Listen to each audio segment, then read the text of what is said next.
مرحبا بكم أيها الأحبة في كل مكان، مشاهدي قنوات التلفزيون الجزائري. نحييكم مباشرة من ملعب المجاهد حسين آيت أحمد هنا بتيزي وزو.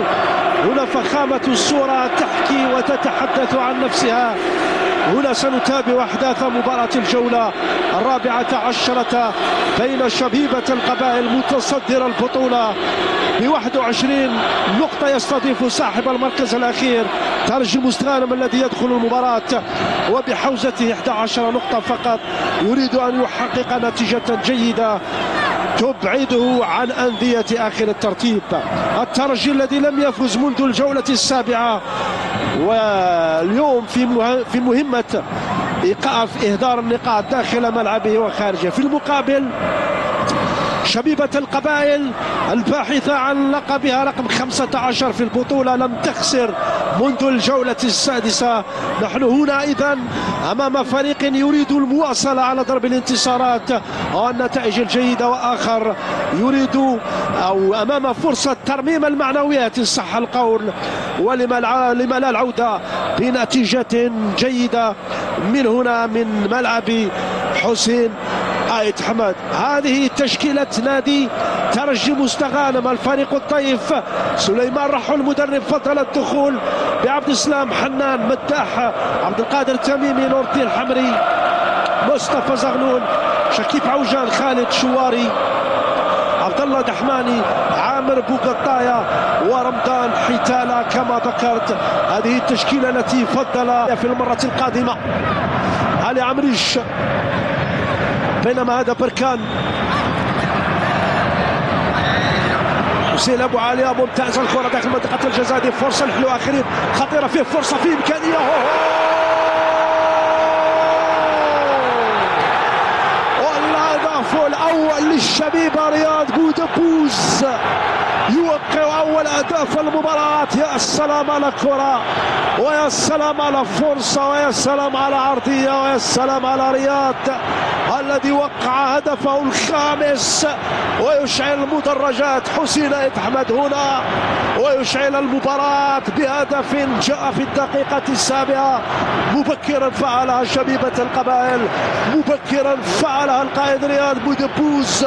قلت بأن الشبيبة دخلت في صلب الموضوع مباشرة، دخلت مهاجمة وسيطرت وضغطت، وفي النهاية سجلت وأشعلت المدرجات مثل ما تشاهدون. 1-0 صارت النتيجة، 1-0. يتقدم الشبيبة بصناعة من كسيل أبو عليا في المرة الأولى، وشاهدوا ماذا فعل الحلو آخرين بتمريرة لرياض، وهدية وتمريرة على طبق. رياض بالقدم اليمنى هذه المرة على غير العادة، بالقدم اليمنى وسط تراخي دفاعي من ترجي مستغانم. هنا جاءت الفرصة من هذه الزاوية، شوف كيف ضرب بالكرة خريب وحولها مباشرة إلى رياض، وهدف أول في المباراة.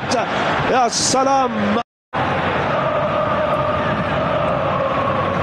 اللاعب الذي يمنح الثقة ويمنح التوازن لزملائه في شبيبة القبائل. بينما هنا كرة ضاعت وتحولت إلى بركان. رضوان، كرة لشبيبة القبائل، وعبد يوسف وعبد القادر تميمي يتفوق في هذه الفرصة ويحولها إلى تماسم، إلى ركنية، إلى ركنية أو إلى تماس. عمريش في التنفيذ، يجيه رياض يستقبل الكرة، يستلمها، حاول يبحث عن مراوغة، يتفوق. ممتازة كرة لعمريش لشبيبة القبائل بالراس، إنه كسيل أبو عليا. يا سلام على هدف ثاني بالراس، يا له من هدف ثاني رائع يشعل المدرجات للمرة الثانية في المباراة. 2-0 صارت النتيجة. كسيل أبو عليا بثقة بثبات يضع الكرة بالرأس، يدون الهدف الثاني في هذه المواجهة. يا سلام على هدف، ويا سلام على تقدم، ويا سلام على أجواء رائعة هنا، ويا سلام على فرحة قبائلية على مدرجات حسين آيت أحمد. 2-0 صارت النتيجة.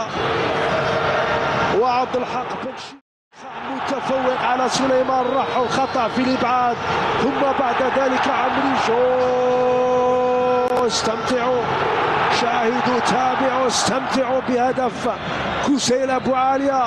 هذه المرة ليس بالقدم اليسرى وإنما بالرأس، يتفنن ويبدع شبيبة القبائل في هذه المباراة.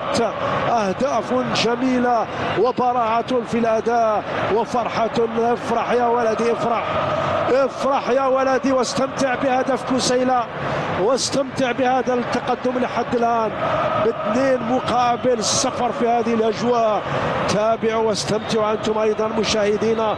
بعد لحظات وترجي مستغانم أمام فرصة تقليص النتيجة. منفذ الكرة، السلام.